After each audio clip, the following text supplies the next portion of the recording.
Hello there, Munchie Mafia. Good evening from the great Pacific Northwest. Just cleaning up a knife real quick before we start. We are making chicken cordon bleu, which was Tomahawkmark's request. And lots of exciting things. It's been kind of one of those days for me. Gosh dang it. All right, so I went shopping, and what I found is that the Costco's got the best deal on chicken right now. Chicken is at a really crazy price. So I got them for $3 a pound, but I had to buy like 8 pounds to get that price.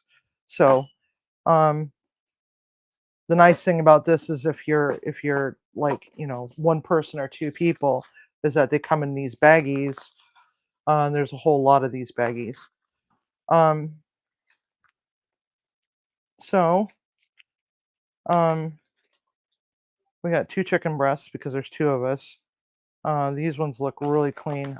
They look a lot less janky than some of the other ones that I've seen at the grocery stores. Okay, so we got our beautiful chicken breasts, and they're a little on the wet side. So we're gonna just take a paper towel. Should have gotten this sooner. Probably 2 paper towels, one for each chicken boob. We're just gonna give it a little bit of a pat, and the reason why is so that it doesn't slip on us. Now, when it comes to prepping, I wanted to do a pre-live prep, but I just couldn't get my ass off the chair this morning. I just had a really rough last week, and this is the first time that I've been able to have more than 2 days off in a row. So 2 very large chicken breasts. It's damn big chicken. And there's going to be like 2 sides to the chicken. There's the presentation side, and then the inside part that we're not going to pay too much attention to, but clean up this chicken just a little smidge. I had to show my knife a little bit of love this morning, or this evening. It's evening. Hey, all right. So when we are working with the chicken for chicken cordon bleu, we're going to want to break this down in half. So we're going to take a look at the actual anatomy of the chicken. So there's this nice, really smooth side right here, and then this is where the 2 breasts meet. Of course, I think this chicken is two separate chicken, two different chickens entirely. So when we go to make the slit in it to open it up, we want to make sure that this nice rounded part right here is going to be where the hinge is going to be if you're going to look at it in book. So this one is actually really nice and clean. Some of the ones that I get at the regular grocery store are just absolute garbage. So now what we're going to do is we're going to take our knife, and we're going to find a place where in the chicken breast where it's about even. You're going to want to use a very thin knife. This one here is actually my sashimi knife. And then we're going to just kind of just go in there, and we're not going to force it all the way through. We're just going to make some incision here so that we can open it up like a book. And just like so, and then we're just going to just go in and just kind of clean it up a little bit right there so that it's nice and big. But we're not done yet, because we're going to want to pound this out a little bit. So now we're going to take it, and we're just going to do the same thing with this. Just guide your knife in, put mild pressure on the top, open it up like so, And this one also needs a little bit more help, so we're just going to just kind of guide the tip of our knife and tease it a little bit so that it's all nice and open, just like so. All right, so now we've got 2 chicken breasts and a very dirty knife. We don't need the knife anymore, so I'm going to go and put it away. Oh, come on, guys. Go on. Chew. All right. Actually, I'm going to take these gloves off because I don't want to contaminate everything. All right, I'm going to set that right there for right now. We're going to need some cling wrap. Oh, and I also probably need my meat mallet. Wrong meat mallet. Oh my God. Where's my other meat mallet?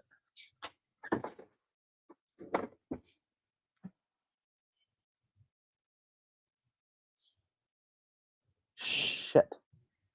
That's right. Oh, there it is. It's right in front of my face. Okay. So you got your meat mallet. You're going to want to use this end right there. Just going to set that there for right now. Now we're going to get our plastic wrap. And one of the things that you could do is you could get your surface a little tiny bit damp with a little bit of water so that your cling wrap doesn't go flying around all over the place and gets all crinkly. But I'm a little bit of a masochist when it comes to that sort of thing. So we're just gonna kind of, oh my God, not left-handed friendly. All right, so get our cling wrap, another pair of gloves. Now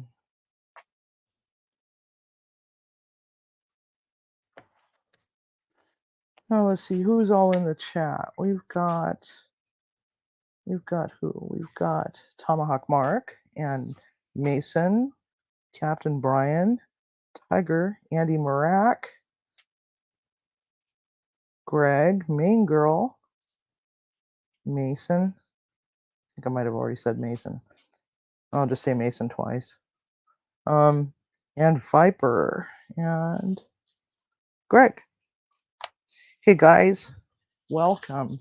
So glad to see you all. Hope you all are having a wonderful Sunday. Okay, so we're gonna lay it down. Now the large rolls that you can get at like a cash and carry, you can also get them over at Costco business. Actually are a lot better than the standard size ones that you get at the grocery store. 18-inch works way better. Okay, so we're not going to want to pound this too hard. We're just going to want to just give it a little bit of a love tap. We're not going to go 50 shades on this thing. We're just going to give it love taps.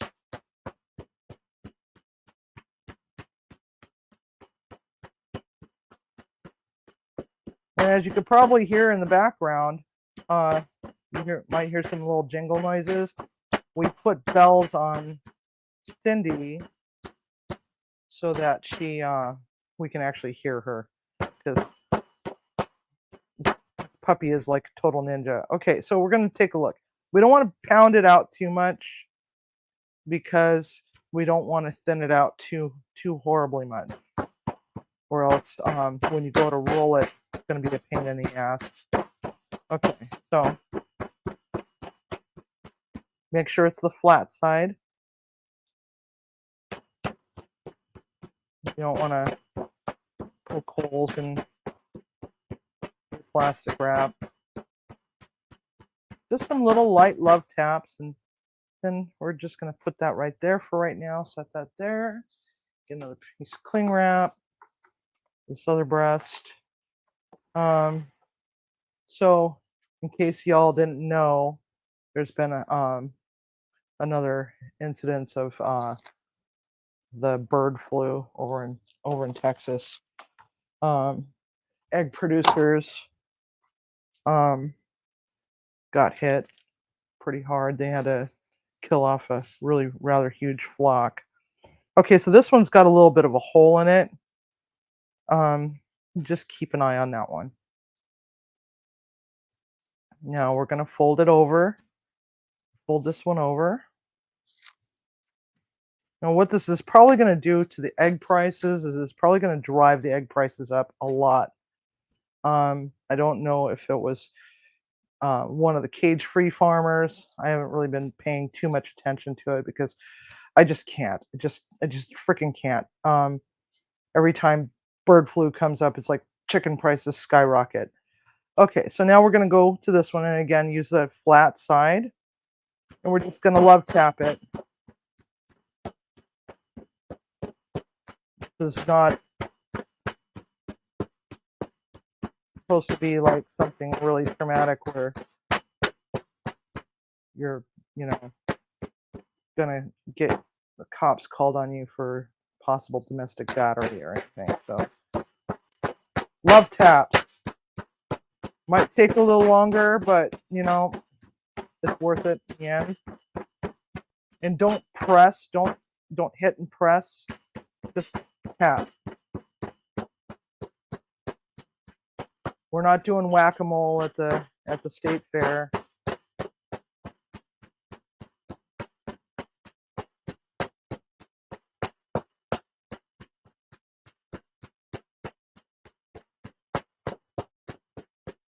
Okay. There. All right. All right. Even though it may not have looked as if we had touched that with raw chicken, because we were doing something with raw chicken, we're going to wash it and sterilize it anyway. So now the next thing is ham. Now you can use whatever ham you want to use.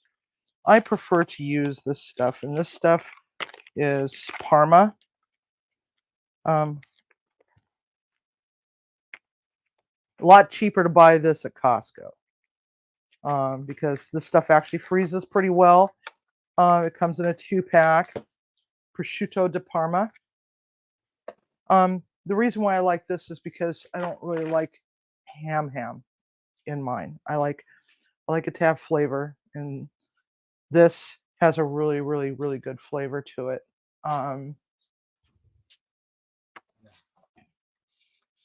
So now what we're going to do is we're going to get another pair of gloves because I just don't like touching things that could potentially make me ill. And we're still working on this beautiful bottle of Figgins family Figlia from the Walla Walla Valley. It's a red blend. It's freaking delicious as hell.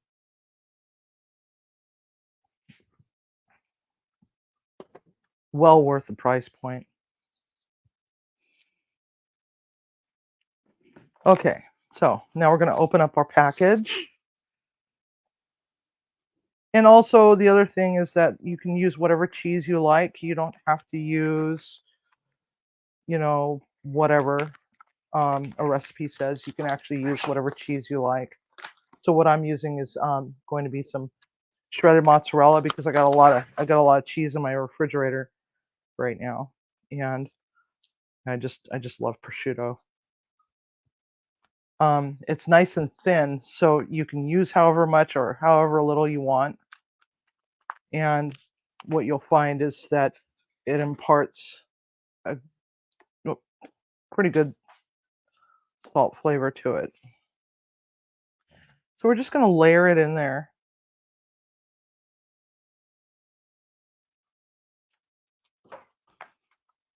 And plus, you know, when you buy this, it's very, very thin, very delicate. And that's why I like to use it. That, and you know, the deli meat ham that you get at the deli sometimes doesn't even taste like real ham. So because I love prosciutto, we're going to actually use probably 3 slices. And yes, this is kind of a bougie sort of ham to use, but you know, it's delicious. Okay, so now we got to leave a little bit of a space between that top and that bottom. And we're going to take a little bit of what? Huh? Oh, yes, it's an Italian ham, Andy. We're going to just take a little bit of flour. We're going to just sprinkle over the top. And the reason why is so that it will help to stick to all the chicken parts together. So now we're going to take this and we're going to layer this in. Just a nice even little layer, however much or however little you may want. However, just keep in mind that you want to avoid blowouts. So just a little bit more flour. And now we're going to start to roll it now. So what we're going to do is we're going to take it, we're going to start the roll, pull, then roll, pull, roll, pull, roll, pull, roll, pull, roll. Now that's looking a little exciting. Now it's laying on my surface. And that's why I said get the 18-inch rolls. So much better. All right, so now we're going to take this and we're going to get a fresh one. They're not so overly chickeny.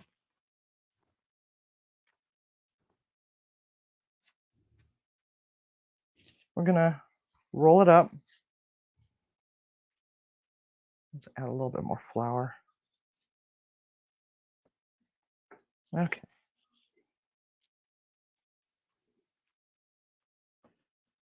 Now what we're going to do is we're just going to seal this up a little bit. And then we're going to take the ends and we're going to twisty, twisty, twisty. And just bring those in. This is the crappy stuff, so I just like to just tie it off just very gently, just like so. So now I'm going to set that right there and go on to the next one.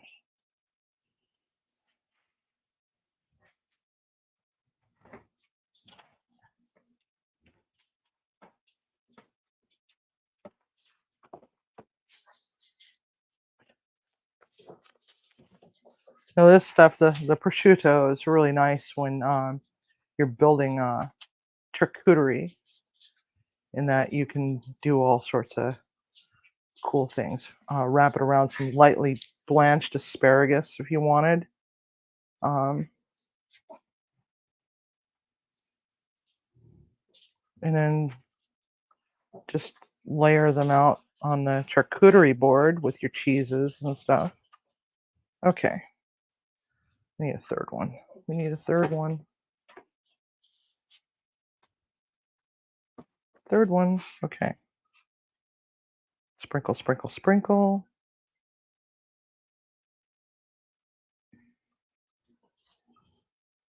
We're going to go for some cheese. And when you're done with this cheese, you're not going to want to serve it unless you're going to heat it up.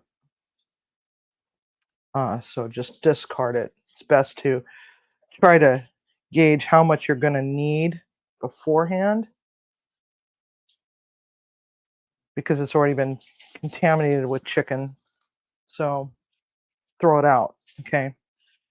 The last thing you need is to get food poisoning. Salmonella is not a fun one. Actually, none of them are fun ones. There is no fun ones. Kind of like when a doctor says, "Oh, that's the kind of cancer you want to get."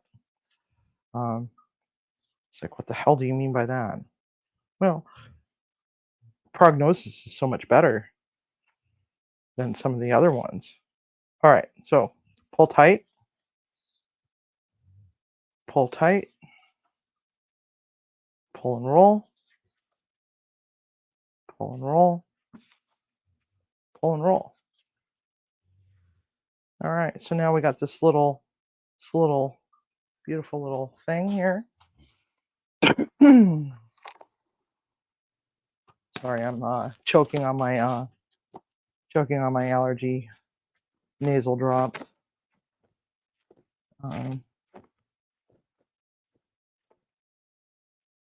Problems with allergies. Ah, I hate plastic wrap.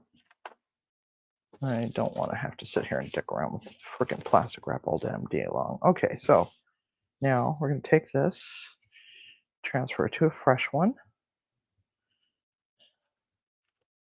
And we're going to wrap it up as tightly as we possibly can.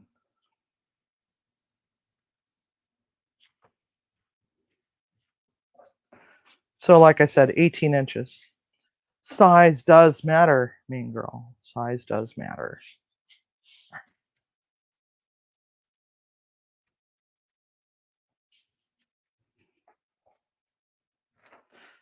A light tie. You know what? I think I might give this one a twirly. Well, let's see. Watch. It's going to fly across the room, hit a camera, and knock everything over. And it's like, that's how we make donuts. Tie that off. All right. So we're going to let these sit in the fridge for just a little smidge. I did not pre-make any. So it's been kind of lazy today. It's been a lazy kind of day. While I'm at it, I'm going to grab a plate. Stick them on there so no chicken jizz get juice. I mean, not jizz, juice. No chicken juice gets all over the place. All right, take that off. No, hello, food dish. Where have you been all my life? Okay, so you're going to get. Where did I put it? All right, so we're gonna have to improvise a little bit. Let's get the bowl. I'm going to brush all this over. A fresh towel.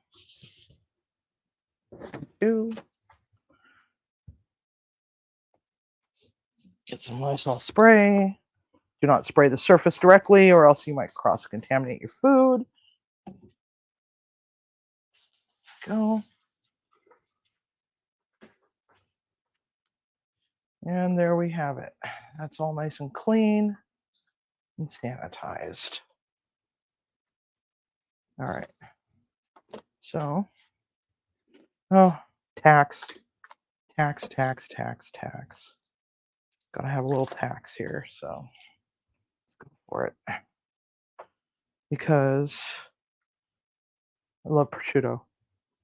You want a piece?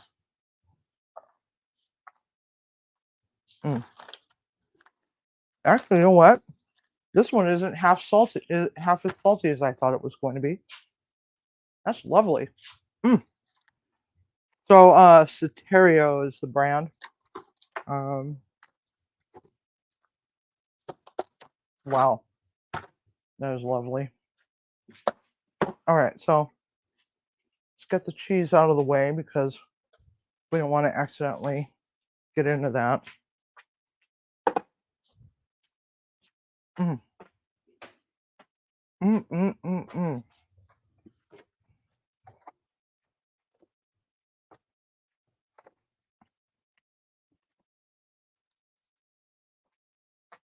All right, let's check and see how everybody's doing. Hello, Sophie. Nice to see you. I haven't seen you in a while. So nice to see you. All right. Hope you're well. Let's see, did we get some other people? Hello, Les. You're new to our channel. Welcome. Everybody say hi to Les. Don't forget to say hi to Les. All right, so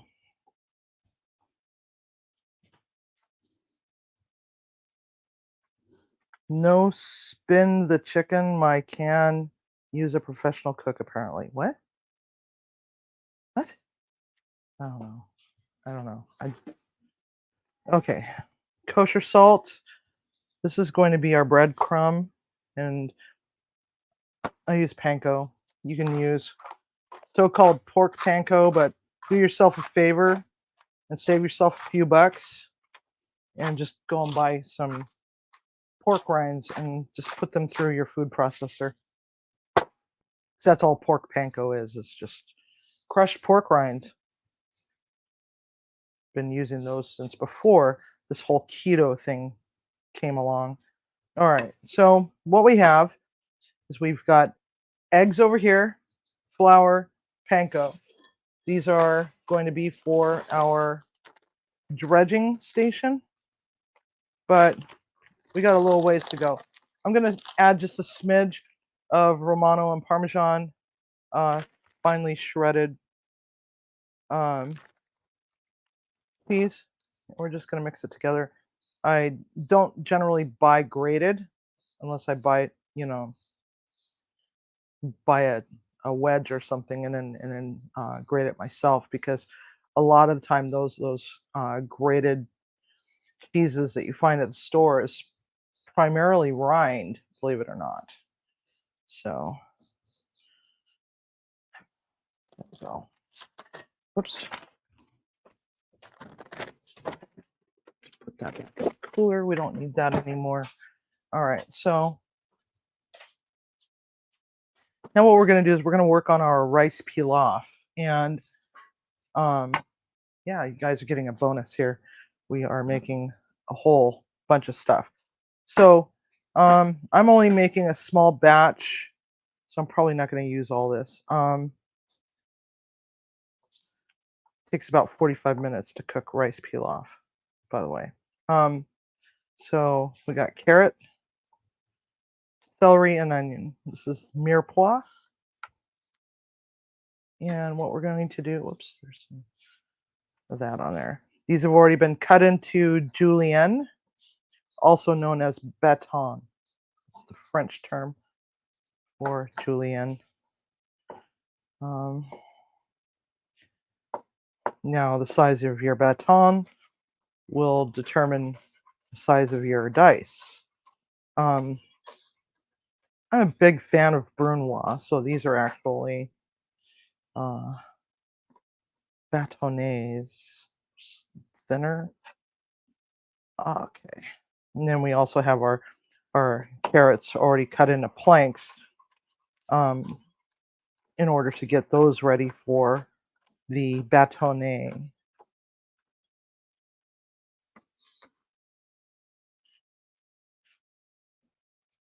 And I really, really am a fan of celery, but I don't like the little strings. So I don't like to floss when I eat. So I just take my peeler and I peel off the strings. Also makes the celery more tender that way too. And you don't end up with it stuck between your teeth, and so on and so forth. So that's entirely up to you if you want to do that. So we have lots of lemons. Now you also need a sauce for that chicken cordon bleu. So we're going to make a béarnaise, which is one of the sauces that's derived from a mother sauce known as hollandaise. So we're going to spruce it up a little bit. We're going to add capers. We're going to, of course, have the tarragon. We're going to have garlic and shallot added to it, and we're just going to really buff that out and make it look beautiful and delicious. A while back, we made cod à la francaise. The sauce is very similar, except for that it doesn't have the dairy in it. All right, so like I said, I wasn't sure if I was going to use up all that carrot and celery, but I think I'm just going to do a few more extra planks and call it a day. So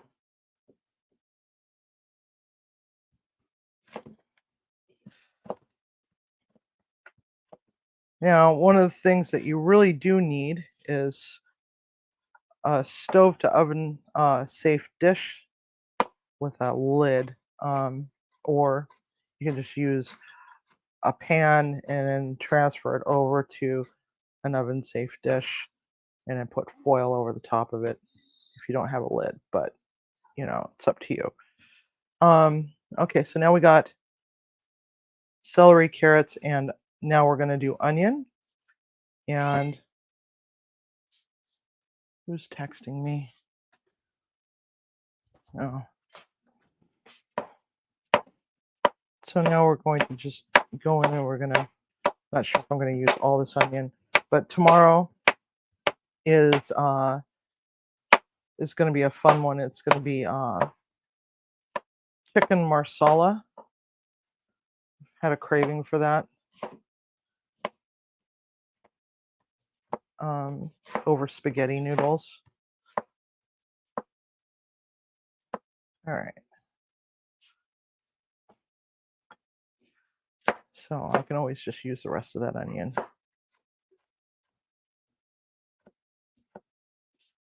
And Winnie's Gotcha Day anniversary was yesterday. We've had him in our home for 11 years. He's probably going to make an appearance here because he's kind of being a little needy today. What else is new? All right. So now we got our onion. Oops. And this is just a local sweet onion. Or as local as we can get it. Regional, I guess you could say. There we go. All right. So now we've got that. Now we got to get our garlic because we got to have garlic, but we don't want to add it just yet because we don't want it to burn. So crush when it comes to rice pilaf, I like to actually give it a good healthy crush. Usually I just slice it and call it a day, but oh my god, stop texting me. Surprised my assistant has not called me. Okay, so there we go.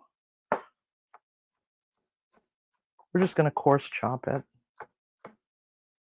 I don't like to overdo it too much. Okay, so we're gonna set that aside in this little dish. By the way, I have a ramekin fetish. I probably have about 100 of these damn ramekins of various different sizes. All right. So how are we doing so far? Cheetos and pork rinds would be eaten before the fish got them. Oh, okay. It's interesting. Okay, so now we're going to come over to the stove.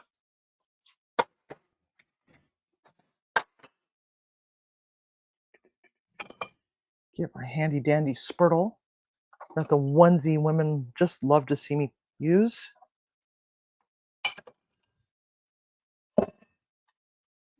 And now what we're going to do is we're going to put some oil in the pan.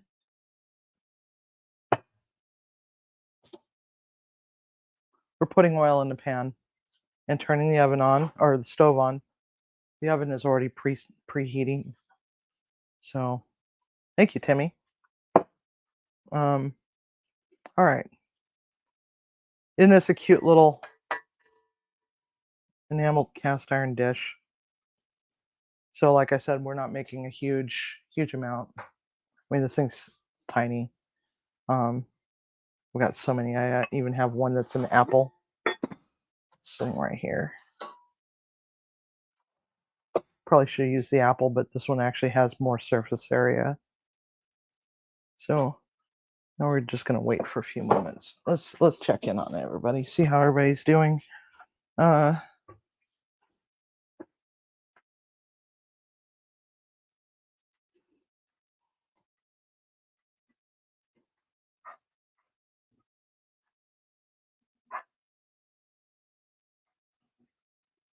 What? Okay. I don't know.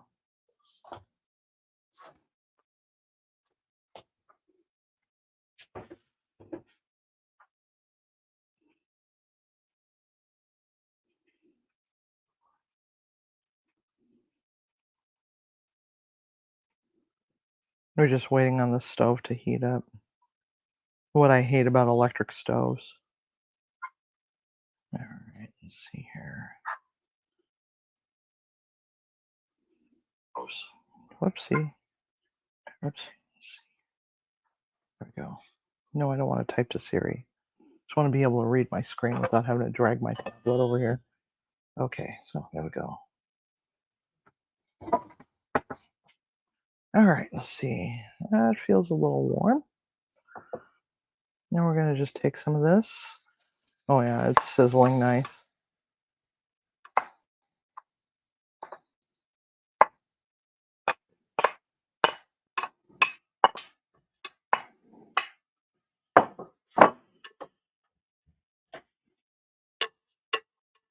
Now we're going to get our vegetables all nice and toasty.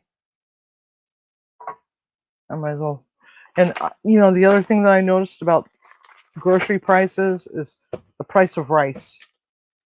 So I just got extra long Mahatma brand.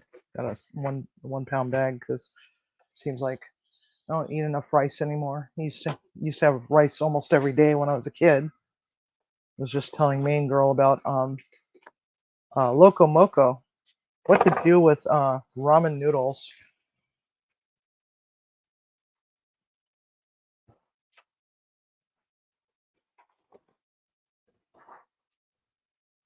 And do is you cook the noodles up and then you drain them and shock them so they cool off rather quickly. And make sure that they don't have any water in them whatsoever. And you pan fry them so they're slightly crispy, like chow mein noodles. And then from there, what you do is, if you want, you can add things to it, but don't use a seasoning packet yet, right? And so then what you do is cook yourself a nice sunny side up egg and make some hamburger gravy. You can also make it with chorizo if you want. And then pour the gravy over the top of the noodles and then put a sunny side up egg or an over easy egg. I prefer over easies. Um, and then just sprinkle some green onion on there. Oh, and add the ramen seasoning packet to the gravy sauce itself.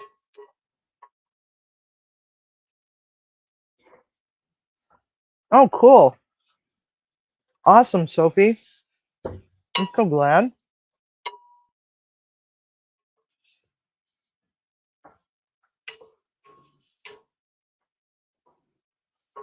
And can't wait to see that. Where are you going to be posting those, Sophie?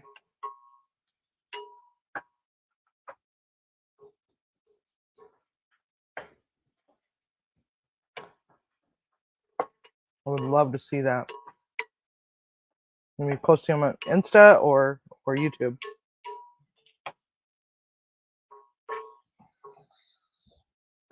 Gotta get my wine. It is wine o'clock. And I better bring the chicken broth over here. So we're gonna be using some chicken broth. This figlia is so good, guys. Well worth it. Just sitting over here, just drinking my wine and stirring my mirepoix.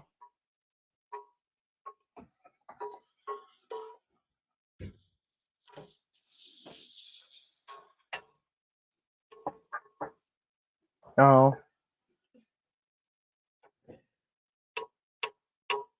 Timmy, you've got an Instagram account? I didn't know that. What else are you hiding from me? Oh, it exists. Okay. I don't think he uses it, Sophie. Oh, you are right now. Okay. Oh, okay.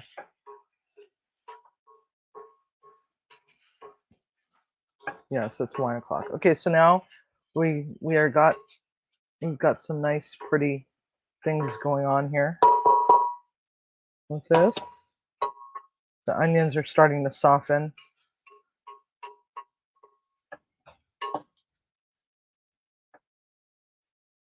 But we don't want to add the garlic just yet, because what we're going to do is we're going to add the rice. And I don't know how many people you'd be feeding, but I like a lot of rice. So now we got that. I like to add a little bit extra oil to it. Now I'm using extra long grain, by the way. I'll show you a Filipino trick to how much liquid do you put in the rice. Because I don't personally measure the water and rice out. I just do it by look. And all right, go. Now what we're doing is we're going to be getting this rice nice and golden. So we're just going to keep moving it around, moving it around and moving it around. Okay, let's see here. Sophie's sending me pictures. Let's see what's going on. Gotta go look at the. Oh, how sweet! Oh my goodness. All right. So how old is your niece? 8. That's so cute. I'm not gonna fire off the video. But I saw the pictures. Those are so. That's so sweet.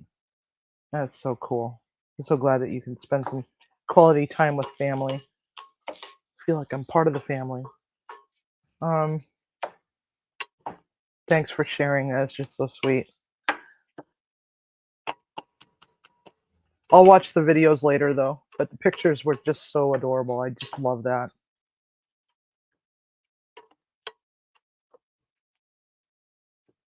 Oh. Alrighty. Now, what we're looking for is this rice will start to turn like an opaque color, a very, very opaque, bright, stark white color before it starts to brown. And then what you do is just, I'm just going to squirt a little bit more oil in there. Now we're going to start to develop the mealy bits at the bottom of the pan. Now you want to keep a good eye on your rice, because especially in these enameled cast iron pans, because the rice, if you burn it, it will damage the bottom of your pot. So, and it will permanently stain it to the point where you'll have these brown things happening that you'll never be able to ever clean out. Let's see here. Okay. Now you can use sherry or you can use white wine. I'm really fond of sherry. Sherry's my thing. I'm actually going to, splash a little bit of this in there to help to retard any kind of browning or any kind of burning that could possibly be happening, because this is a small pan. So, and I'm gonna add some kosher salt, add some pepper.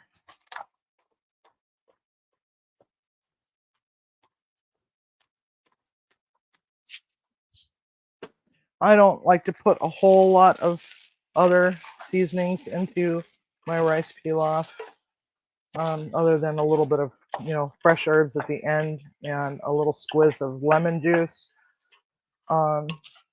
Since this is a lemon forward dish, we're just going to splash a little bit of lemon juice at the end with some butter.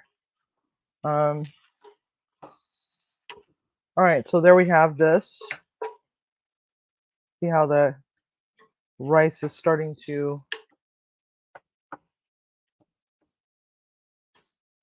turn colors there. Hey Timmy, can you switch cameras?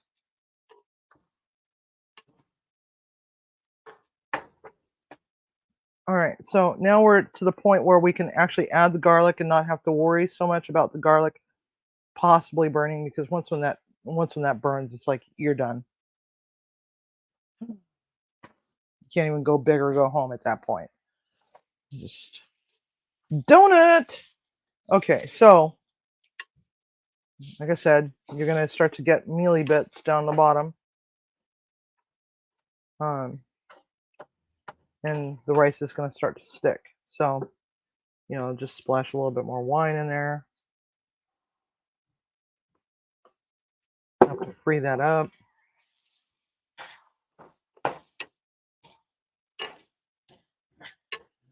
Mm-mm. All right. Now you don't want to stir this too aggressively, or else you're going to end up with sticky rice. Okay, so now chicken broth. We're gonna dump a whole lot of chicken broth in here. Now try to even this out so that it's nice and even in the pan, so we can determine how much liquid we're going to need. Usually it's 1 to 1, 1.5 to 1. It just depends. Okay, so see, now we got this liquid in there, but what we're looking for is we want a good portion above the amount of rice that's in the pot. And the way we determine that is we stick our pinky in there. Okay, so we got our pinky in there. Ouch, ouch, ouch. Okay, stick it in there quickly. Doink. Okay, so if it gets to this line on your pinky, that's enough water or liquid. You can also do water, but you want to use stock. Okay, so there we have it. Old Filipino trick. Water to that line on your pinky. Okay, just dip it in there quickly. Oh, yep, there it is, right there. Just a little smidge more. All right, now what we're gonna do is we're gonna let that come up in temperature just a smidge. Okay, just a smidge. We're not gonna quite get it boiling. We want to start seeing some bubbling action happening on the stove. That's what we're gonna do. Hi, Mike. How are you doing? Okay, let's see here. How are we going? Okay, so we got a little bit of bubbling action happening right now. Just gonna wait until it just gives a good bubble. Got a little bit of movement over here in the corner.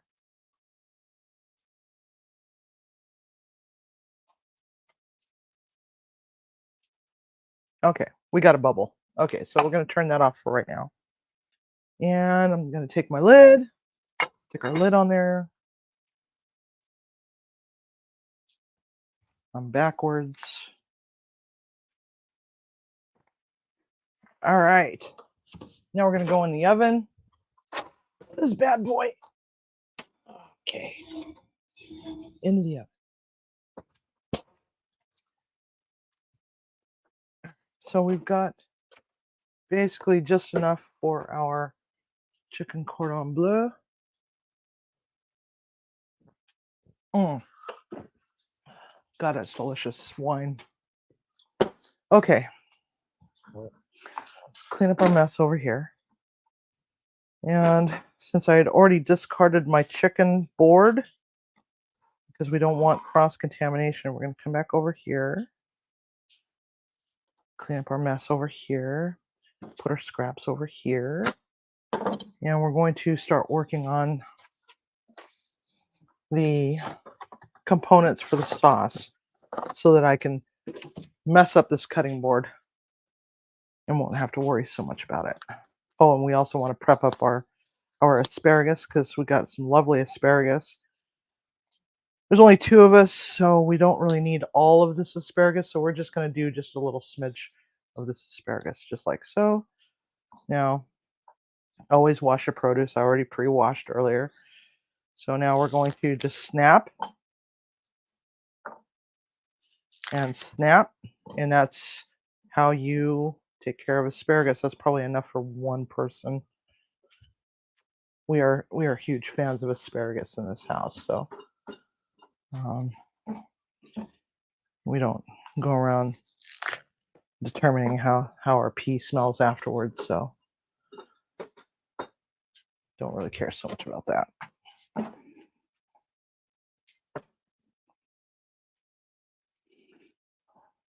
Troll busters. Okay. So, hi puppy. What you doing, baby? Oh no. No, you seriously? All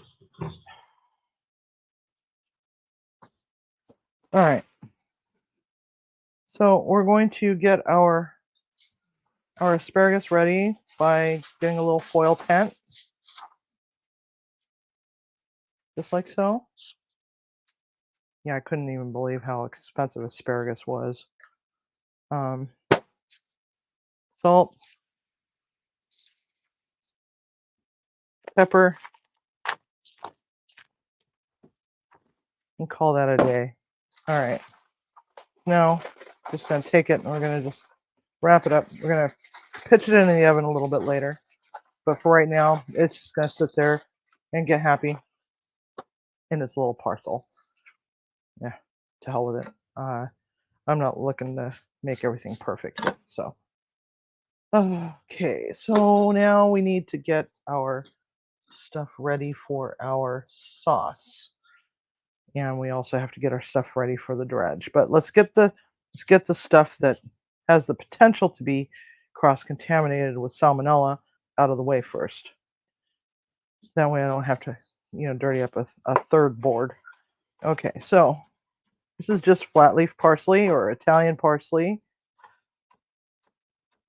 Just depends on your store. Some call it flat leaf, some call it Italian. Just give it a rough chop.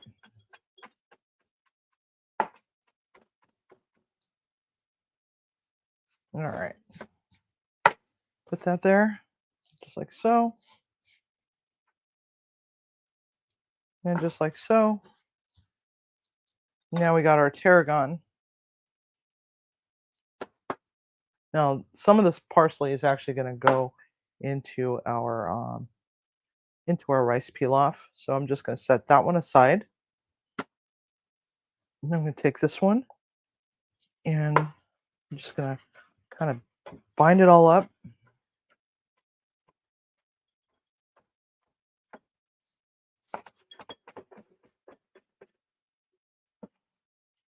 Now, if you don't like tarragon because you're not a fan of licorice, what you could use instead is thyme or basil, or if you really wanted to go a little crazy, you could use cilantro.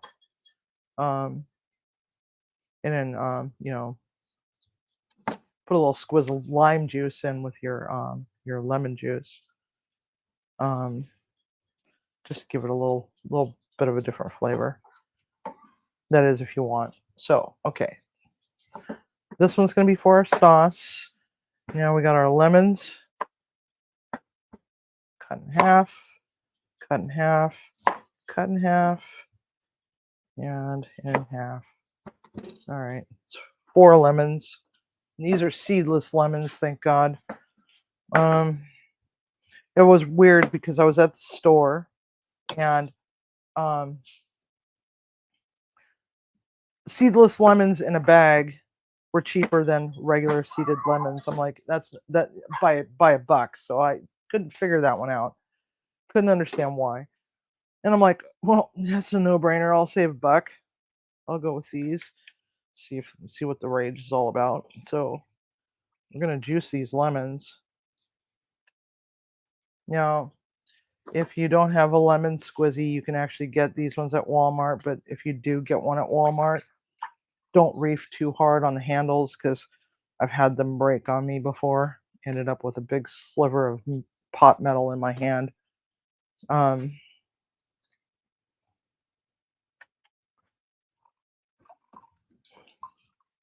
So don't reef on them too hard. They are a little bit delicate. And if you don't want to go out and spend the money on a lemon squizzy, then just get the lemon juice. Perfectly all right to do that. I mean, the only time when it's the only time when it's a benefit to get fresh lemons and squeeze it yourself is one if you prefer to be all fancy schmancy and have that fresh lemon flavor to your dish, or if you need the um, the lemon peel. I'm not going to use any lemon peel. Usually, I put a little bit of the uh, I'll take the microplane and I'll microplane some of the peel and add that actually to my rice pilaf, but that's only if I'm doing fish. So we're not making fish, so it's all good, man. Okay, so we got a cup of lemon juice. All right, so that's all. Oh, shallot. Let's go to our shallot. Show our shallot some love. And the way we do that is just, go in and make these incisions straight across, like so.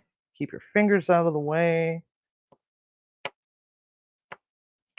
because I am just some rando on the internet telling you how to do knife safety. But at least I'm a chef. So, all right. So now we got that. So now we just go straight across. Make sure that you use the claw method by curling in your fingertips.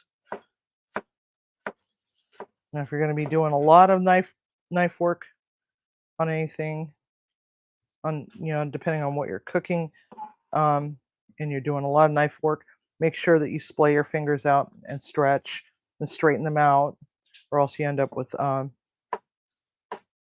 trigger finger over time, and you don't want to do that. So just take a moment and show yourself some love by just doing some basic finger and hand exercises. And one of the other things that you can also do is also, walk away and take a break and lift your head up back into a neutral position and all that other stuff, because this kind of work is hard when you're looking down all day long at a cutting board. It takes its toll on your neck. So take a moment to step back and give your body the stretches that it needs from time to time.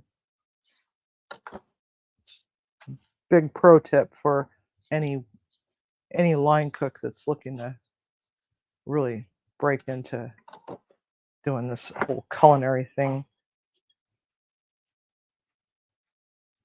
professionally. Okay, so we got our mess cleaned up. We got our shallot. We got our lemon juice.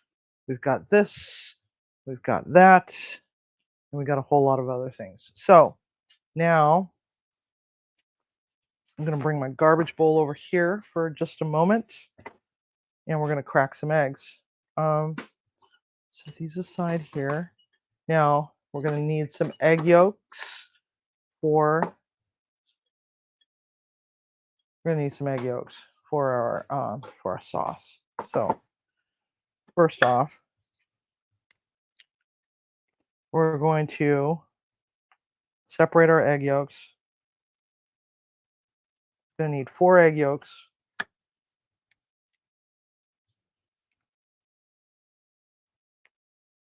So whenever you're cracking eggs and separating for egg yolks, do them a little bit at a time,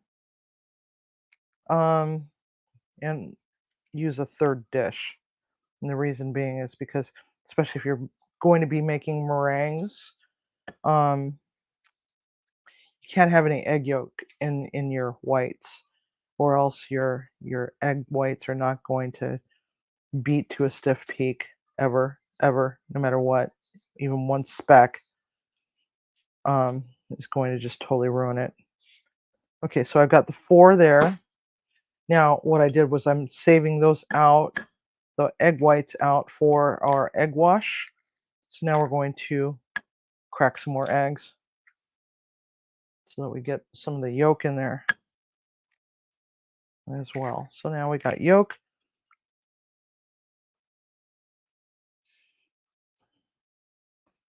And I'm just going to give it a whirly whirl, get it mixed up. Now, you're better off using a mixing bowl and then pouring it into a vessel that allows you to do this. So, but what I'm doing is just fine. Um, just as long as it's all nice and mixed together. All right, so there we have it. Take that off. Actually, I'm going to do something with this. I'm going to empty my bowl so I have a fresh bowl.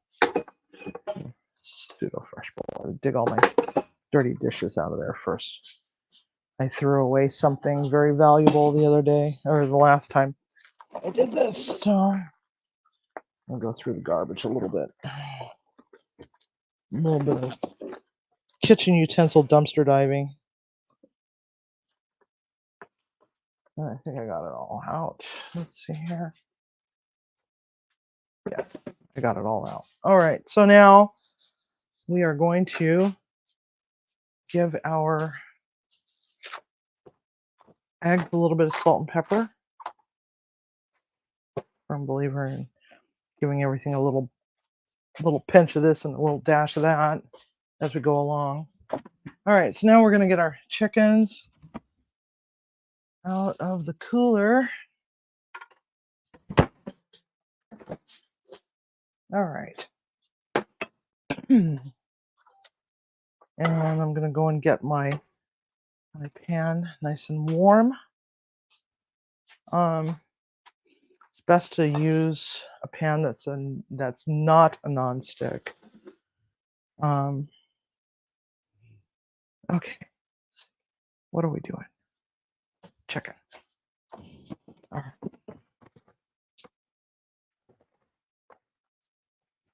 Get some more gloves. Spend a great deal of my day washing my hands at work. Hi, Oyster. Long time no see. So nice to see you.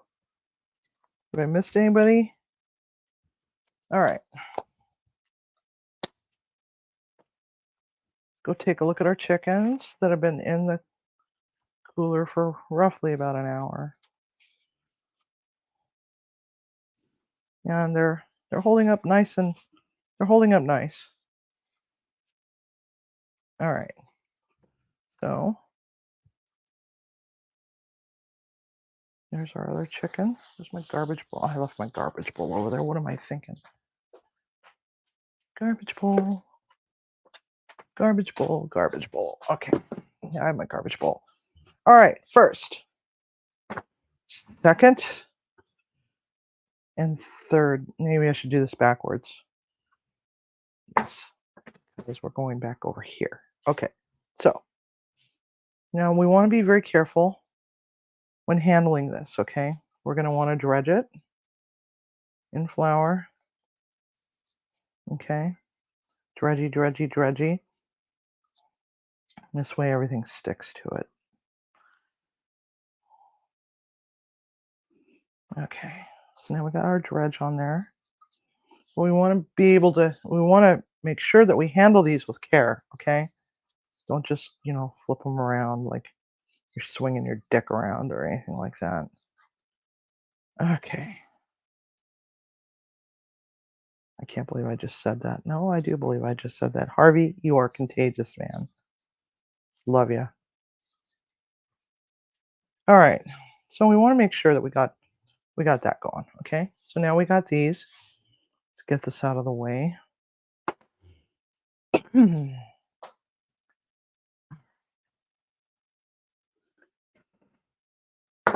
There was a reason for my madness. Now I know why. Okay, so now we're going to roll into this egg. We want to be very careful not to knock all that flour off. Now we're going to press and roll,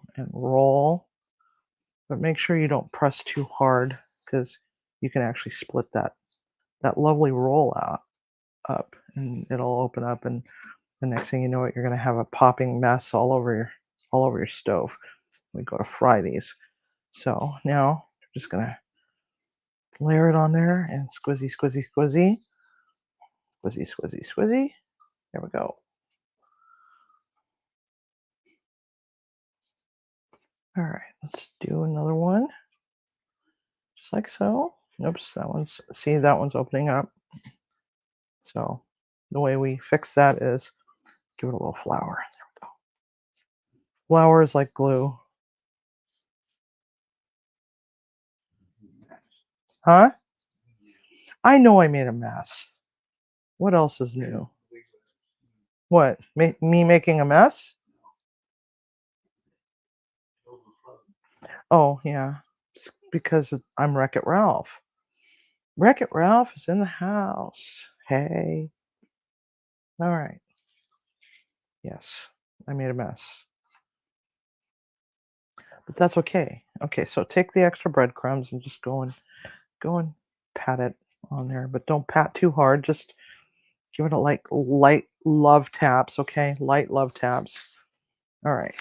So now we're all done with all this nonsense and the knife and everything else. So let me get my, oh my God, I really did make a mess. Hey, it was a little mess, you know? This isn't a mess. We're creating art. This is art. See my art? All right. Get this out of the way. Put it in the sink with everything else. At least I'll have enough to do a load of dishes tonight. Okay, so move that out of the way. Oh boy. Ooh, God, it's gross. Oh.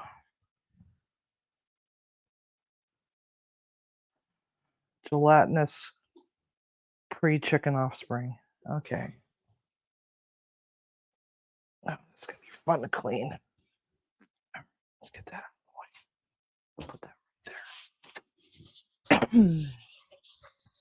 All right, so all right.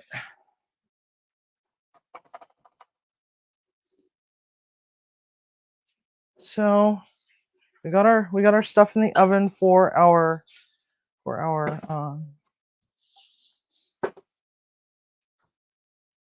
rice pilaf has been in there for a little bit. All right, so now we're gonna come wander on over here.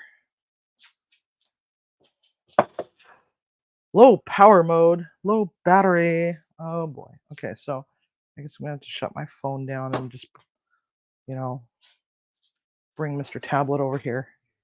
No, I got it. I'll just my charger's on the charger, charging.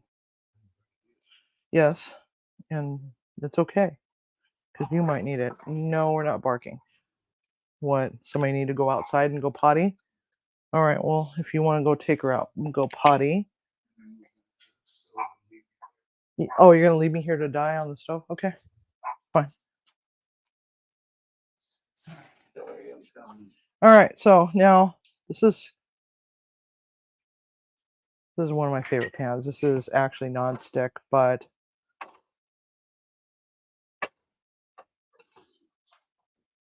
we got some pretty good movement on our oil there. So now what we're going to do is we're going to take one. My stove is not balanced, so I need some more oil over here.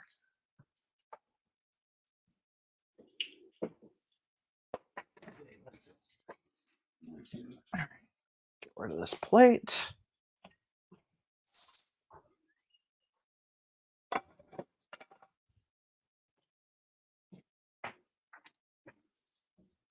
Yeah. So Timmy's got to take the puppies out. I'm going to get my pan ready. It's just a regular sheet pan. God, I honestly cannot wait for a kitchen remodel. I really can't. I'm gonna grab one of my 50 gazillion Silpats because I am also a Silpat hoarder.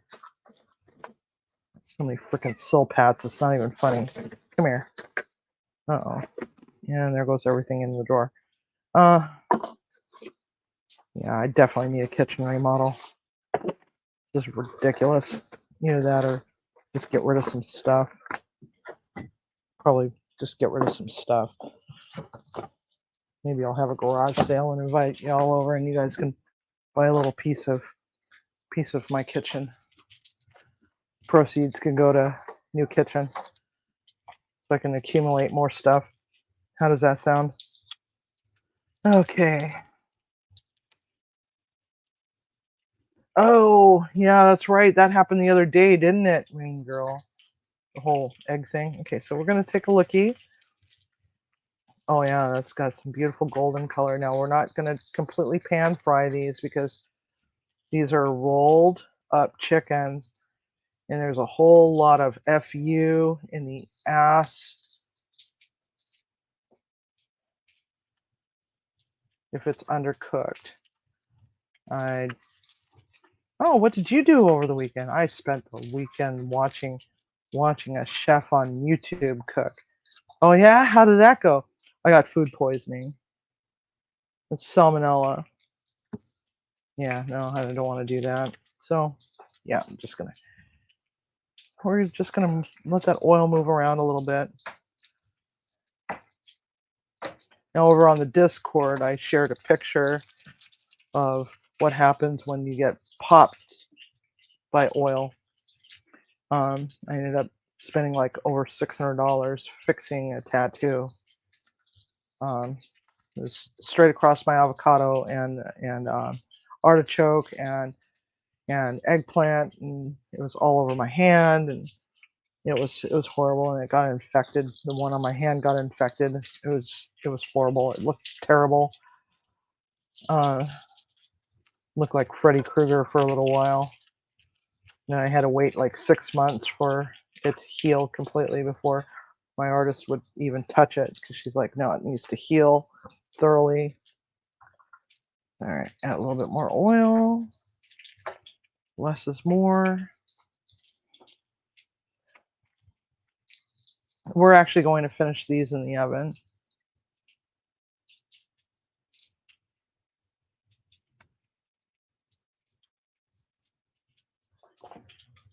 You know, one of the other things that you can do that I probably should have done was taken my breadcrumbs and put them in the food processor and whizzed them up a little bit, made them a little bit more finer. Yeah, I think I should have done that. But so when you go to make it, just remember, just put your breadcrumbs through the food processor, make them a little finer. I was like looking at it, I'm like, no, that should be okay. Now I'm like, no, maybe it wasn't. Turn the fan on here for a moment, and it's getting really hot in this kitchen with all the lights that we have. So yeah, Timmy's probably starving, but you know what? He'll be all right. He will be all right.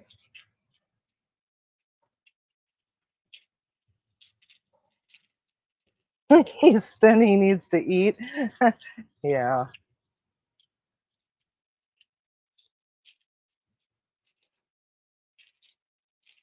He's also 6'5", 6'6", something like that. Okay, so check out that color. Is that gorgeous or what? All right. So now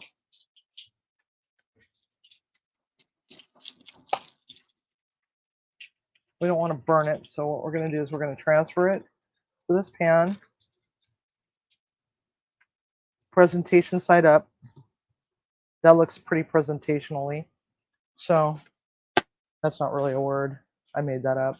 Okay, so I need to move some things around in my oven. I have a tendency to forget that I keep my cast irons in the oven. So the oven's set at 400 degrees. It's going to take a little bit long. I'm going to just pop the lid on this rice for just a moment to see how it's doing, and it's getting it. So we're going to shove it aside and stick our chicken in, and then I'm going to get rid of this because I don't need this anymore. I do need another little pot, so I'm just gonna set that right there. Let it cool off. I don't want Winnie to jump up on the little perch over here and stick his foot in the pot because that's what Winnies do. Okay, so I'm gonna get the bigger pot. I'm gonna pour my water into the bigger pot because that's what I want. All right, so here we go. Here's that. And now we're going to take our butter. Now this butter is just going to sit and simmer for a little while. This is going to be part of the sauce. All right, so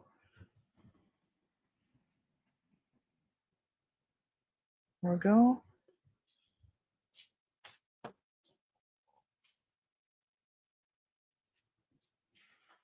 And another one of these.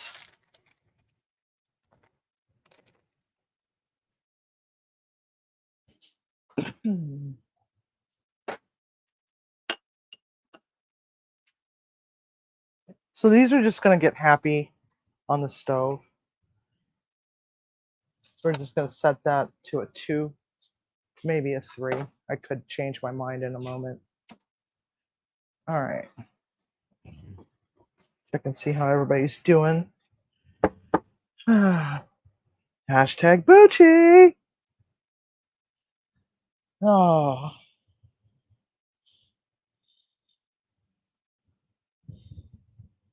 Let's see.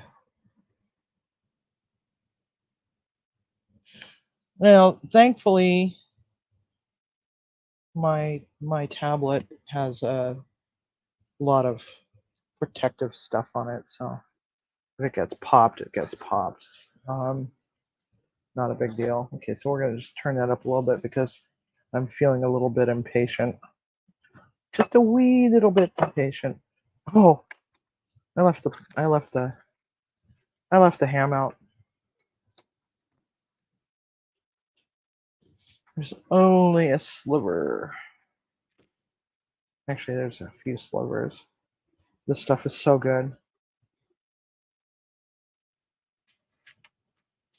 I hope that you all give this a whirl and make it your way, you know. Change up the cheese a little bit. You know, you can even use multiple cheeses. Seen people use brie, Gruyere. Goat cheese didn't work out very well. Swiss seems to be the one that most people use because ham and Swiss, those go together really well. And you know the sauce, as far as the sauce is concerned, you don't have to do this sauce. It's just entirely up to you.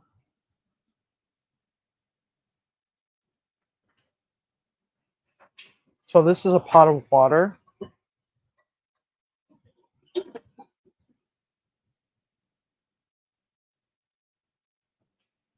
We're going to put the bowl on top of it.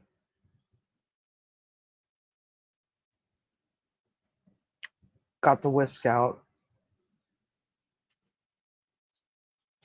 We're going to turn this on to like a medium and let it start to get happy.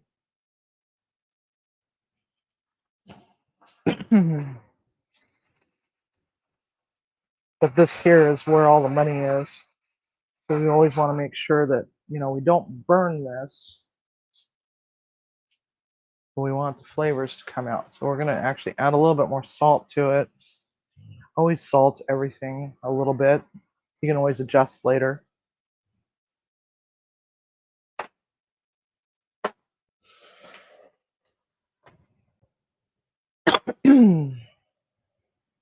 So has everybody caught the weekend show of that Andy Menorcan Mullet did with Derek and Alfred over the weekend? The Baltimore disaster. Got some pretty cool footage. If you haven't seen it yet, go pop over there and take a look. Did a great job. Mason caught a shark. I think it was Friday. Or he caught something. I haven't been able to look. I'm kind of behind on everybody's videos. So what we're doing is we're basically letting this garlic. I threw the whole cloves in. I didn't even bother to cut it up. Just threw the garlic and the shallot in there. Let it simmer so that all the flavors of those two ingredients kind of intermingle with the fat of that beautiful butter. Now, when it comes to hollandaise sauce, a lot of people say that you have to use clarified butter, but you know what? I use the whole thing because you get that really nice velvety mouthfeel to it. Hello, Cindy. Did you go out and do your business? Cool. Cool. Cool deal. And she's 16 weeks now. It's amazing how much she's grown. A lot of her color is gone from her face. She's more of the same fawn color that Dory is. She's got a little bit of a black outline. She almost looks like she's got eyelashes. Or not eyelashes, eyelids. Like you got a little bit of a unibrow going on, huh? Yeah, yeah. Oh, you're cute. She's sitting over here just looking up at me like, when are we eating, Mom? When are we eating? You know what? Not worth saving that last two slices of ham. Think I'm just gonna just do myself a favor and just eat it. You want a piece? Huh? No? Okay. There's only two pieces left here. Seems rather pointless to save the prosciutto. And there's only two pieces left. Of course, I ate two pieces earlier, so maybe three. I don't remember. I lost track. But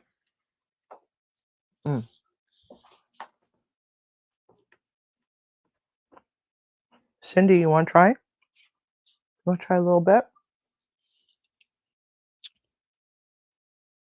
There you go. Where's my Dory? All right. You want to try? They're such bougie dogs. Here, take it. There you go. Good girl. They're bougie. Boochie. Yes. So anyway, shout outs. So I just want to give some shout outs out. Mason Hefner and Main Girl, Captain Brian, is Polish Cha Cha still here? Polish Cha Cha was here. Oh, he had to go.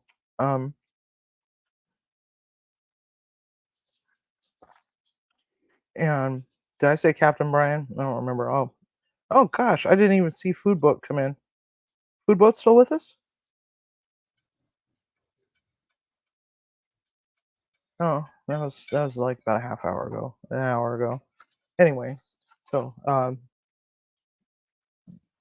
Derek, Andy, and Alfred, Menorcan Mullet, Fish, Food Boat, and Alfred Montaner, Pit Show. They had a big thing going on over the weekend. So shout out to them. Okay, so now this is nice and melted, and it looks nice and pretty. Smells nice. It's starting to develop a little bit. That's right. It's starting to develop a little bit. They're like, "What's develop?" Funny dogs. They're both standing here waiting for me to drop another piece of prosciutto. They're so bougie that way. My beautiful girls.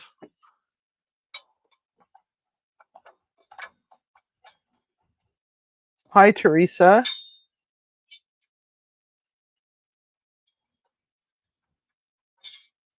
So my shout out. If you go to my channel at the very bottom, you'll see their logos under the links. So go and give them some love. Also, the other two that are part of the fish, or not fish fam, shark fam, um, Eric Roland, and oh, hello, um, Eric Roland and Rob Pilling or Piling, I don't know, but they're part of the shark fam. Thank you, main girl. Thank you for the $5. Much obliged. Um, any kind of proceeds from tips goes back into the the kitchen. Um, not not the kitchen remodel, um, but the actual. If we ever want to upgrade some equipment or need some new equipment, that's what we do. Any kind of overage, um, we just go and use it toward groceries for fancy stuff. But my bougie little girls are sitting here just loving up all over this prosciutto, but I don't want to give them too much because it is a little on the salty side. Not horrible, but for puppies, it's not always a good thing. But it's okay if they have a little bit in moderation. And they love that. Should have seen the time I came home with a Wagyu ribeye. Back then it was Dory and Dobby. They were just going to town over that. It was a tomahawk ribeye, and so I roasted off the bone and gave it to the dogs. Yes, they are cute babies. Although the little one, the little 4-month old, man, she bounces around the house like nobody's business. And huh? That's my phone. It's nobody's bitching. It's my phone. I lost my duck quack, so my phone used to quack, but I don't know what happened. Okay, guys, you need to go move over there. Mommy's got to open the oven. Come on, go that way. Go that way. Go on. Go that way. Keep going. Just keep swimming. Just keep swimming. All right. Do want to check my rice. My rice pilaf. Okay.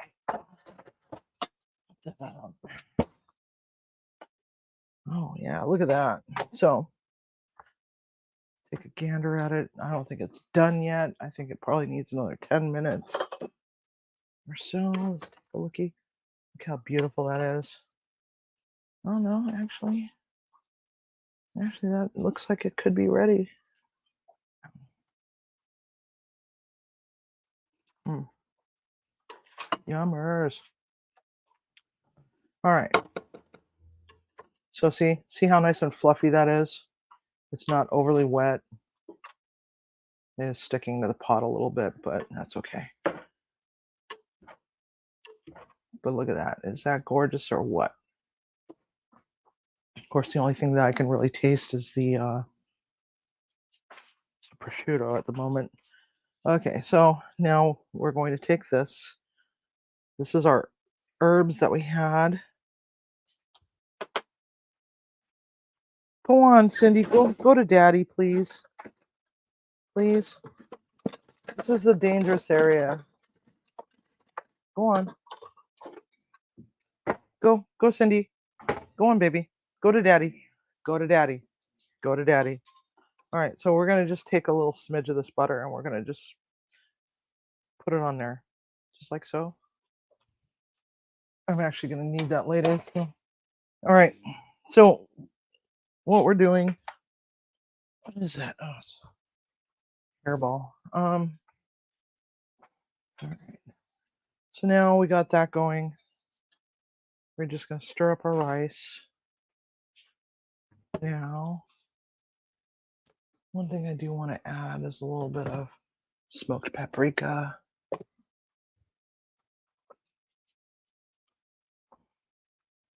And I do take all the little things off of these stupid jars. I hate those freaking shaker things. As I use the tops to measure out.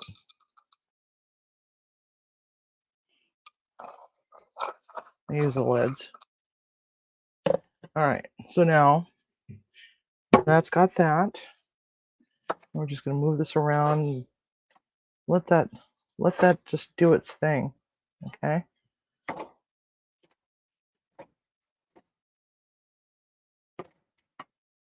Chances are we're probably going to end up having to add a little bit more salt and a little bit more pepper to it, but that's okay. So we're just going to move the rice around a little bit. And I'm not going to forget to use the oven glove. Put the lid back on. I'm going to pop it back in the oven for like 10 minutes. Because we don't quite have the crust the way I like it. I'll show you what I mean by crust in a bit. Okay, so now we're going to test our bowl over here. This is really hot. So now what we're going to do is we're going to take this off the stove, pop this over here so that we can see it better. All the better to see with, my dear. Okay, so I just splash just a little smidge of sherry in there. So I just love to booze stuff up. We're going to take our lemon juice. I'm going to add our lemon juice to here. Go on, puppy. Go on. Add our capers.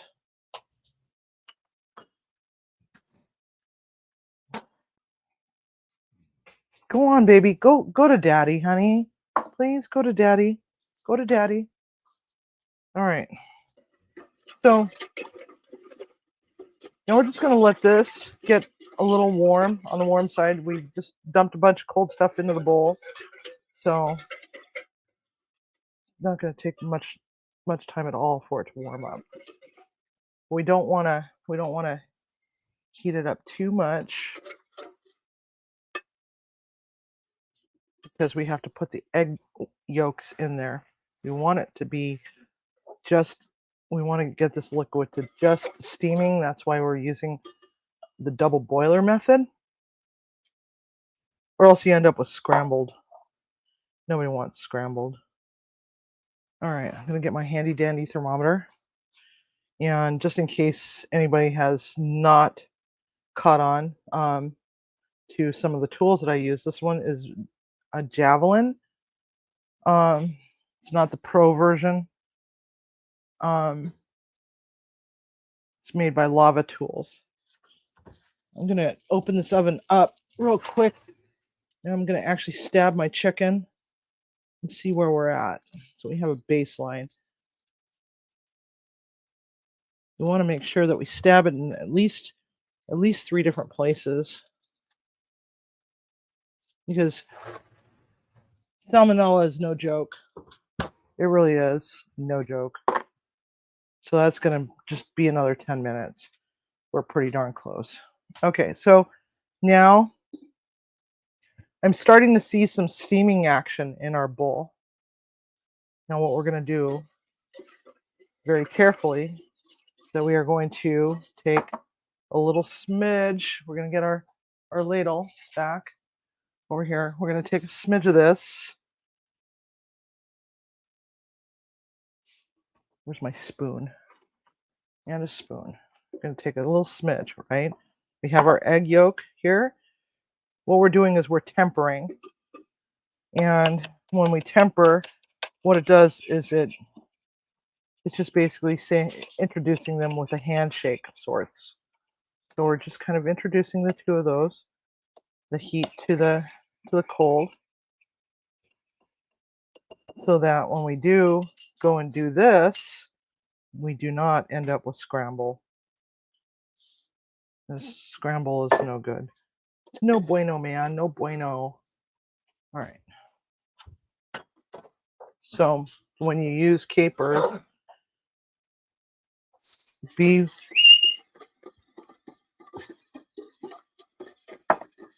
um, be warned that capers are um,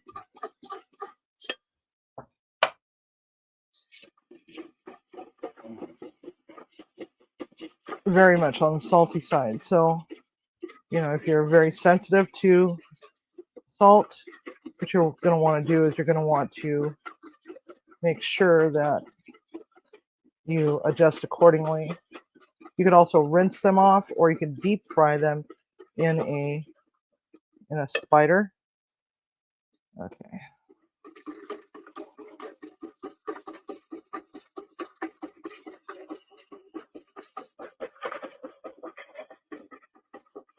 I probably have too much liquid in this.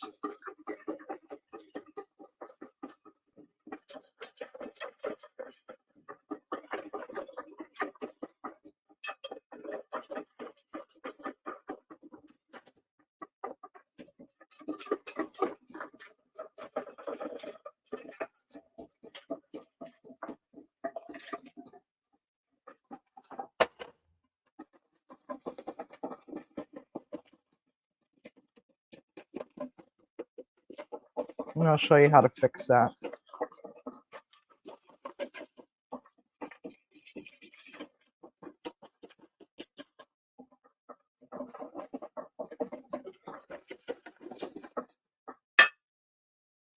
Oops. Front burner is still on. No, Winnie. Okay, so the way that you fix that, just go get a couple more eggs. It's always a way to fix everything, just about, except for roux, unless you're going to do something else with it entirely. And the only thing that you can do with that is profiteroles, or otherwise known as cream puff. You can actually make a good savory cream puff as like a appetizer. I've got a really great blackened shrimp cream puff recipe. Maybe one of these days I'll have to show that off. It's got a nice remoulade, and so forth. So let me know if that sounds interesting to y'all. All right, so the way we fix this is we go and get some more eggs. Get off the counter, you dick. Get off the counter. No.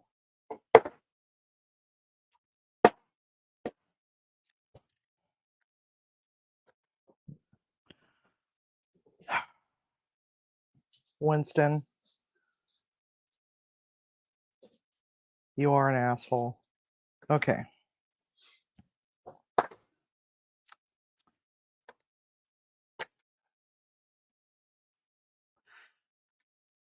Yeah. What? No, no, no, no.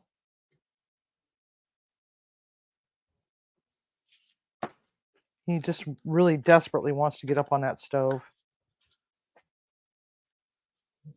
If all else fails, just stick him in the crate and lock him in there. Yeah, now he's stuck. Okay. Well, at least that'll keep him busy for a little while. All right.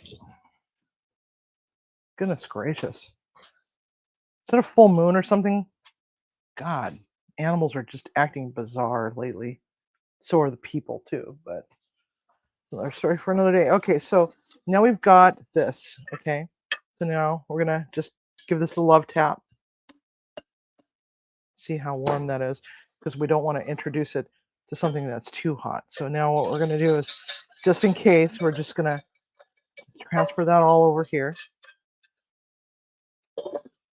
And then we're going to take our ladle. I'm going to put a ladle in there. And then we're going to do a handshake, otherwise known as tempering, into our Pyrex measuring cup. I'm going to let them dance around. And then we're just going to add this back over here to the other one. I'm going to let those two give a handshake, just like so. Okay, maybe I did this on purpose just so I could show how to fix this problem. All right. All right, so now we're going to start whisking in the one that has too much liquid into the one that we're just now starting to remake. Now we're going to want to just go a little bit at a time. Can't rush perfection, right? No, I'm making Béarnaise. Oh, I'm kind of making a hollandaise. It's got all sorts of goodies in it.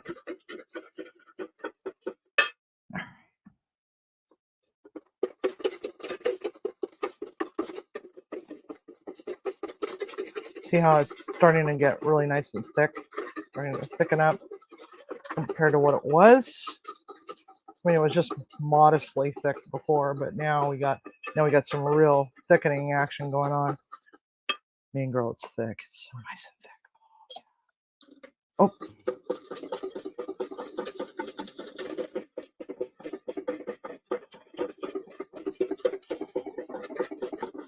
All right.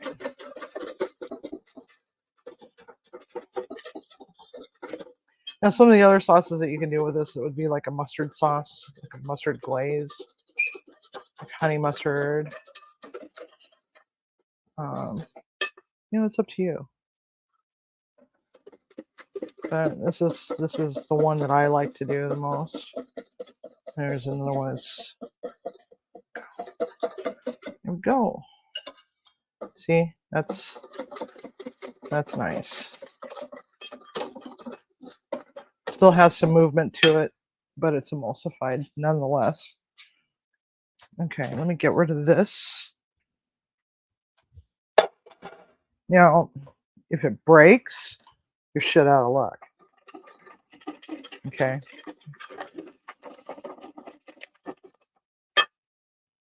All right. Now, I'm going to pull our other stuff out of the oven. Go on, puppy. Go on. Go to daddy. Go on, please. Please go to daddy. Please go to daddy. Go. But Mom, Daddy's side of the kitchen doesn't smell as good as yours does. I want to see what you got going on there. I forgot the asparagus. Oh my God. All right, so that'll only take like 5 minutes. So just like in every other meat, you want to make sure that they rest. See how it kind of blew out a little bit? So you always want to make sure that your ends are pinched closed properly. And we've got good temps on it.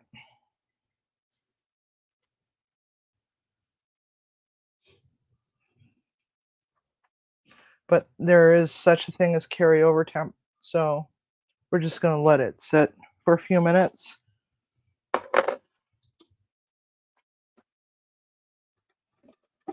Oh yeah, that's stunning. You probably taste it, huh?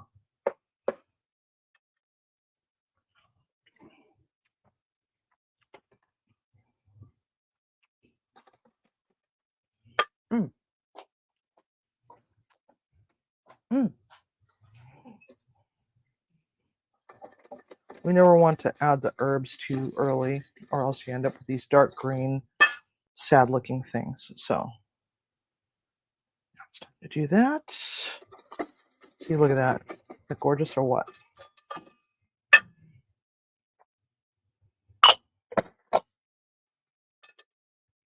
I'm going to go get rid of some of my dirty dishes here. It's freaking awesome. Nice flavor to it.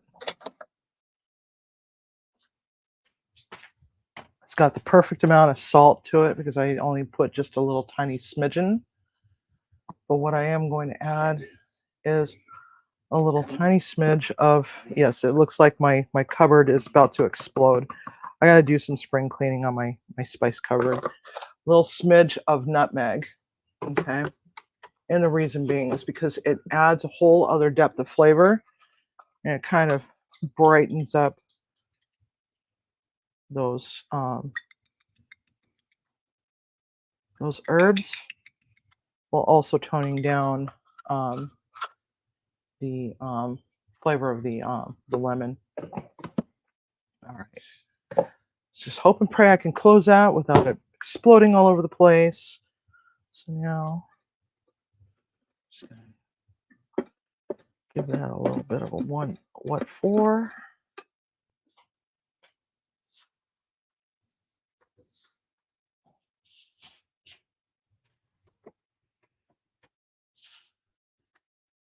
Splashed egg yolk all over the place. Go team. All right.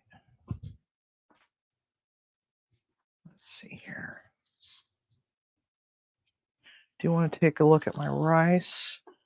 Oh yeah, that definitely looks pretty good. Pretty good. Check that out.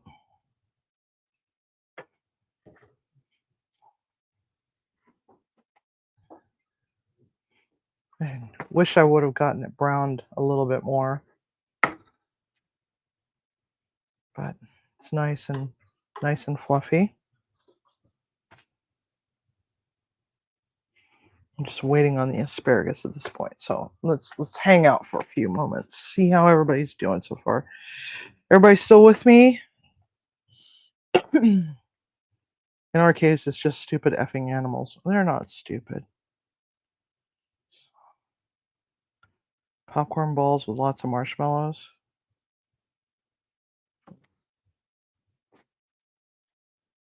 Interesting. All right. Start getting my plating area all figured out. Get my beloved family style thing.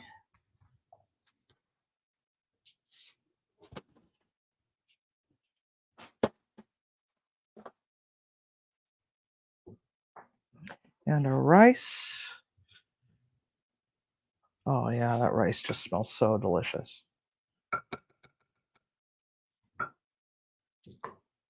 Now, when it comes to plating on an oval dish like this, I like to go generally in a diagonal pattern with the starch. It would be a somewhat of a long diagonal pattern, but because this is more like a bowl of sorts with handles, you don't want to go too tall. So just kind of make a line right there. Just kind of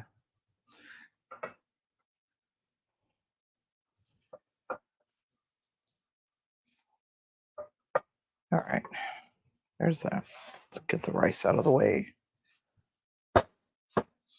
Oh, that rice just smells so good.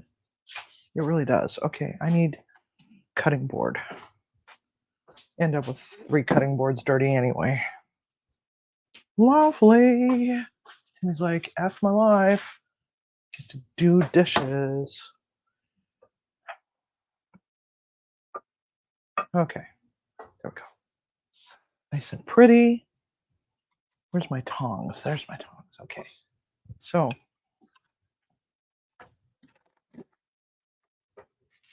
now we want to make sure that when we pick them up that we are very careful with them. Don't pick them up on the sides. Go from bottom and top. We're going to make sure that we still have the presentation side up. We're going to use a sharp knife. Let's see here. Eeny, meeny, miny, mo. Oh,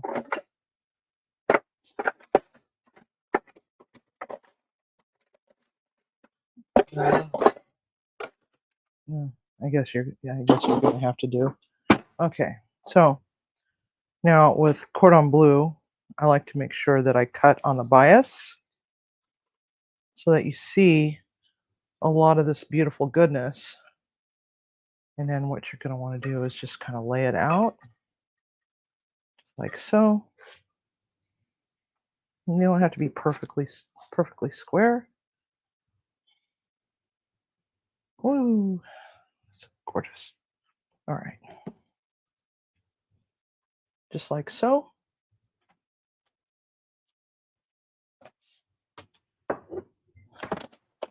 And that stuff is just glistening beautiful.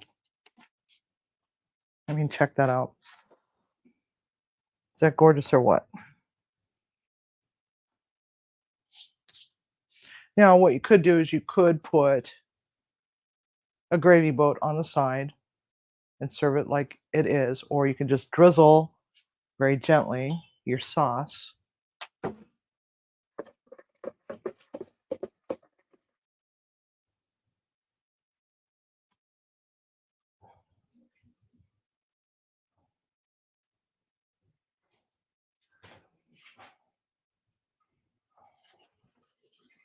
Oh, it's gonna take forever. Where's my spoon? I need a spoon. Hang on a second, guys.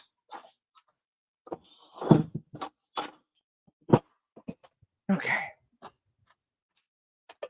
That ladle was just too ridiculous. Okay. There we go. Now I can draw. Just like so. You always want to make sure that, you can see the center goodness. Okay. Oops. A little bit of a mess right there.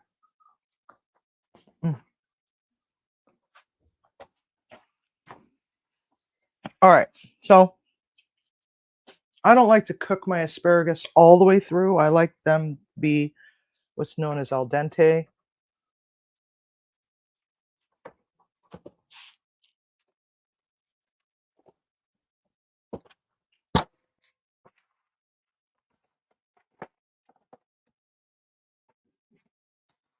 Nope.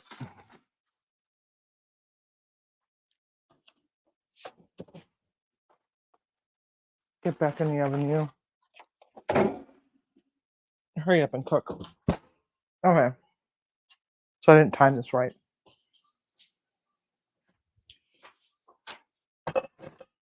Ah. Well, it is what it is. So I put just a little smidge more right there. I gotta get a picture of the money shot, right? Money, money, money, money. There.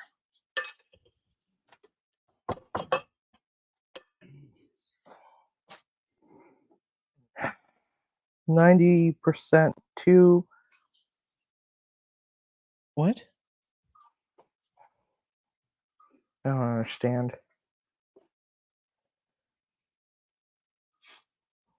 Anyway,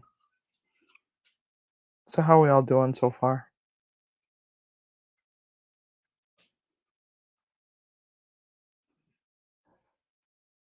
Drizzle and boat for you, please. Yes. Gravy boats are very important. Um, yes, support the green and gold. Yes. Um,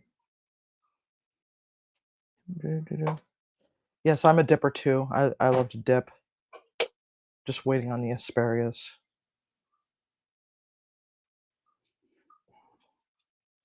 Thank you, Andy.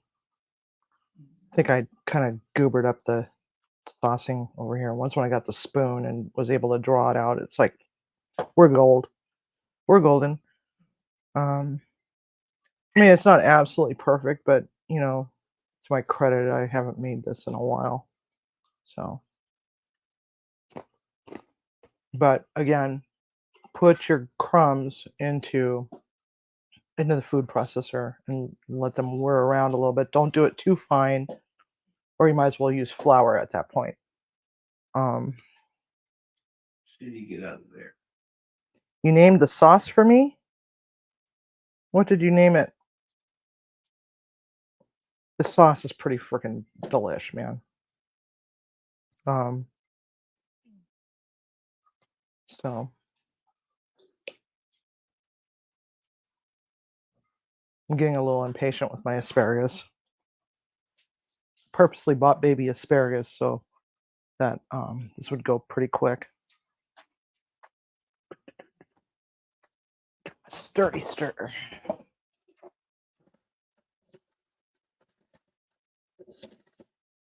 What? What? No, Cindy, no.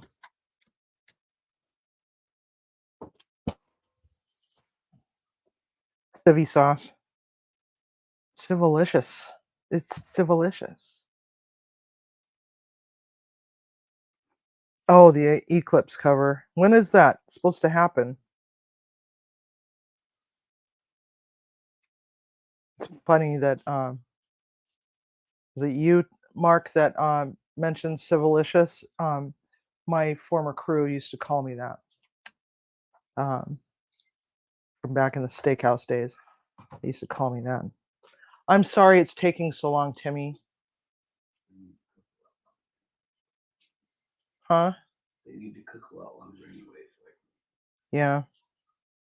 So I guess what I'll do is I'll just, because he's got to have it cooked all the way through. He's got a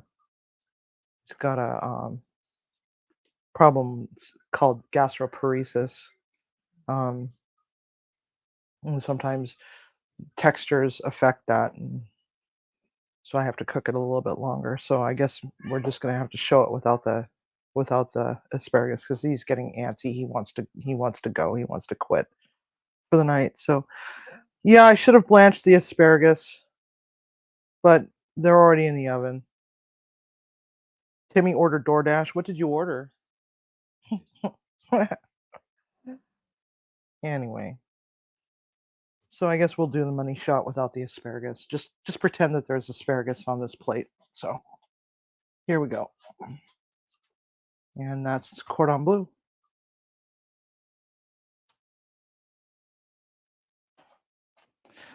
All right. So yeah, this was kind of a long one. 2 hours. 2 hours. So yes, I agree. Quality takes time. And you can't rush perfection. So everybody, I hope y'all really enjoyed this. I sure did. It's been a while. So next or tomorrow, I'm gonna do chicken marsala. We're gonna do that over some pasta, and that'll be fun. I love chicken marsala. I saw the mushrooms at the store, and I was like, oh my god, I gotta have that because I got all this chicken. I don't know how I'm gonna go through eight almost 9 pounds of chicken. I just don't know how I'm gonna do it. Gonna figure it out though. Um. So anyway, Munchie Mafia, it is that time, and I want to say thank you to Main Girl for the tip. Thank you for using my tip jar, and to all of you for helping to support this channel by just being here and being lovely. I just love the energy that you all bring to this channel in the live chat. I really appreciate it a lot. So I will see you all on Discord later. Maybe we'll play some Cards Against Humanity tonight. So as always cook with love, but eat with passion. Have a good night, folks. Love you.